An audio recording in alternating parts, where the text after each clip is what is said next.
How you doing? Professor Hiccup here.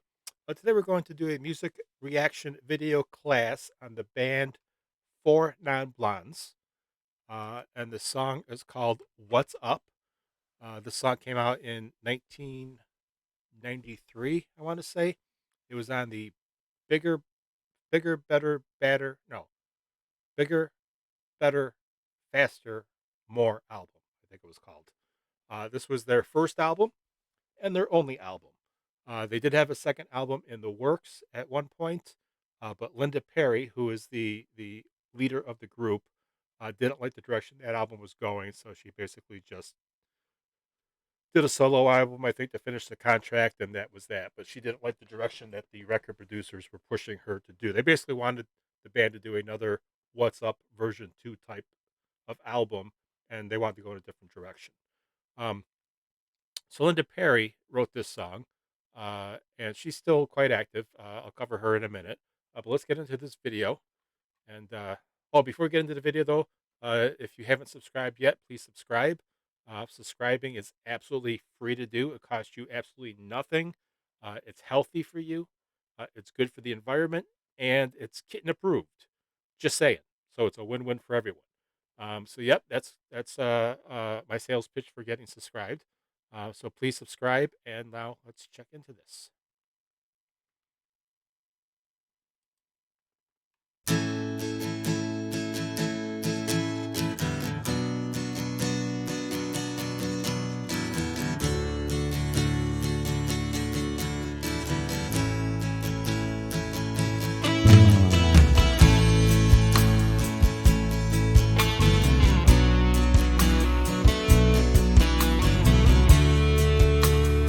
I was just thinking that scene where they showed them on the at the in the park on the merry-go-round type thing. Supposedly, the way they got their name, supposedly, is that they were at the park one day, and they were a struggling band. They weren't signed yet or anything like that, and a little girl had approached a garbage can that had a piece of pizza, I believe, on it, and the family was all gorgeous blondes, according to, I think it was either Linda or Krista said this story. Krista's another band member, and the little girl went to touch the pizza, and her mother said, "No, don't touch it." And as she looked at Linda and the group, she says, "It's dirty. It's disgusting. Don't touch it." And Linda kind of realized that the whole family was blonde, and everyone in their group, the four of them, were non-blondes. So that's how she came up with the name, supposedly, of Four Non-Blondes. Don't know how true that is, but I do remember that story. All right, let's get back into this. Oh,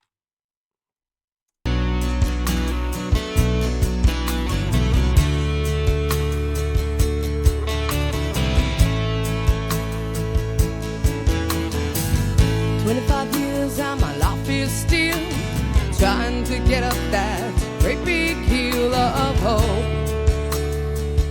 for a destination. I realized quickly when I knew I should that the world was made up of this brotherhood of man, for whatever that means. Into a crisis times when I'm lying in bed just to get it on. I absolutely love her voice. It's so soulful, beautiful, beautiful voice. Um, Another problem Linda had with the group was that she herself, she's an out and out lesbian or out lesbian, and she didn't want to hide that image back in the early '90s, and on shows and stuff like that, she had no problem talking about. But the best rest of the band was very kind of hid their sexual identities, and she felt uncomfortable with that too, for the fact that they weren't willing to just be free like she was. So there was tension in the band with that too. I do remember that. But yeah, let's get back into this. And like I said, her voice is absolutely beautiful, very soulful. For whatever that means. Into a crisis times when I'm lying in bed just to get it all out what's in my head. And I am feeling a little peculiar. And so I wake in the morning and I step outside and I take a deep breath and I get real high and I scream from the top of my lungs.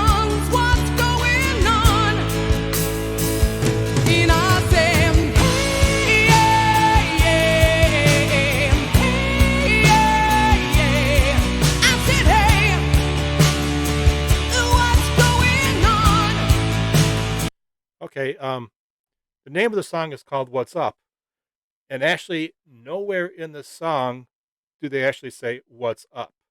The reason for that is that the chorus is "What's going on," and they were going to name the song "What's Going On," but there's a song called "What's Going On" by Marvin Gaye, very, very famous song.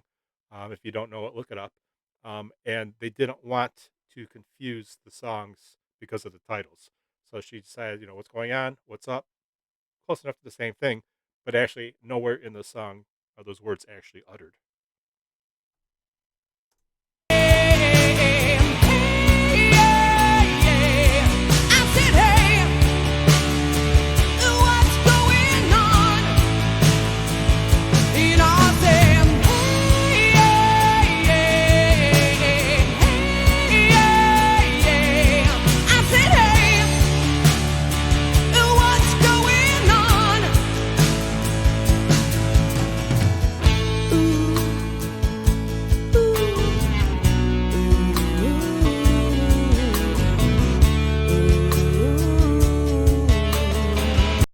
Okay, the way Linda wrote this song supposedly is that the group lived in like a group house together with each other when they were first struggling and trying to do stuff.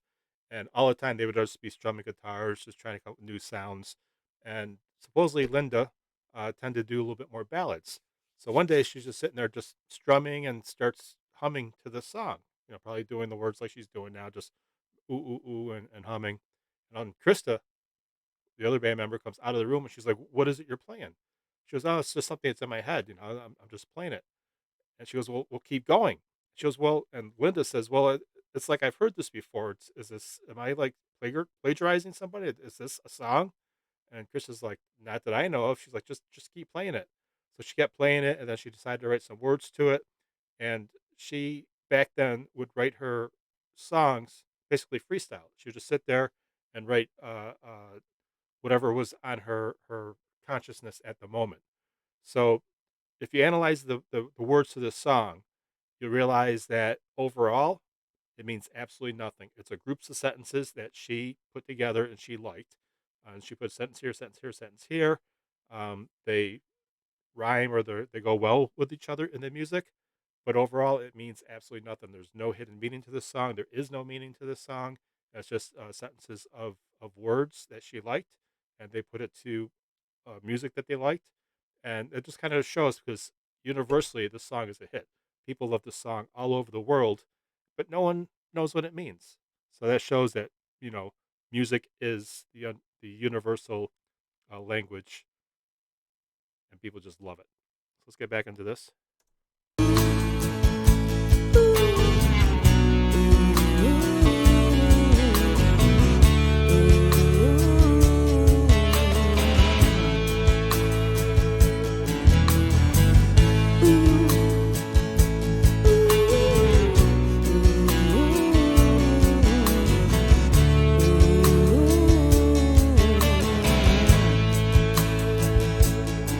And I try.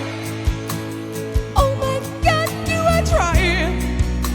I try all the time in this institution, and I pray. Oh my God, do I pray? I pray every single day for revolution into a crisis times when I'm lying in bed just to get it all out what's in my head. And I am feeling a little peculiar into a wake in the morning, and I step outside and I take a deep breath and I get real high and I scream from the top of my lungs, what's going on? And I say, hey, yeah, yeah, hey, yeah, yeah. I said, hey, what's going on? Actually, Linda Perry, the singer, even before they became famous, she's always been a songwriter. She's written tons of songs, tons of pop songs. If you're into pop music, she's written songs you know.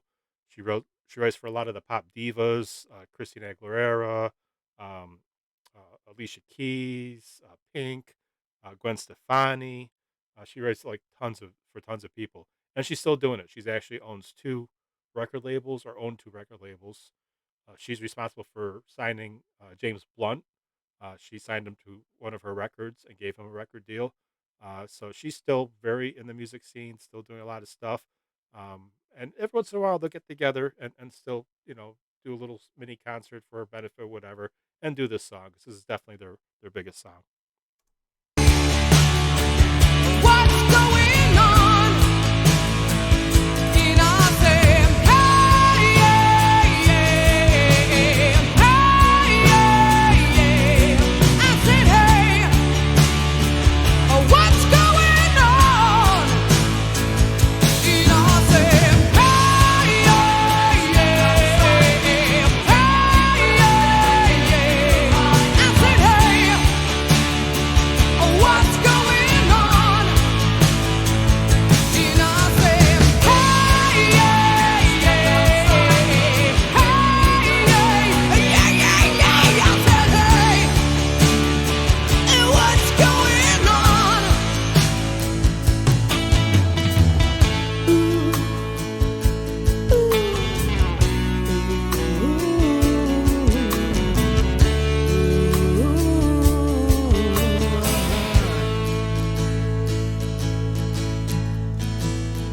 25 years and my life is still trying to get up that great big hill of hope for a destination.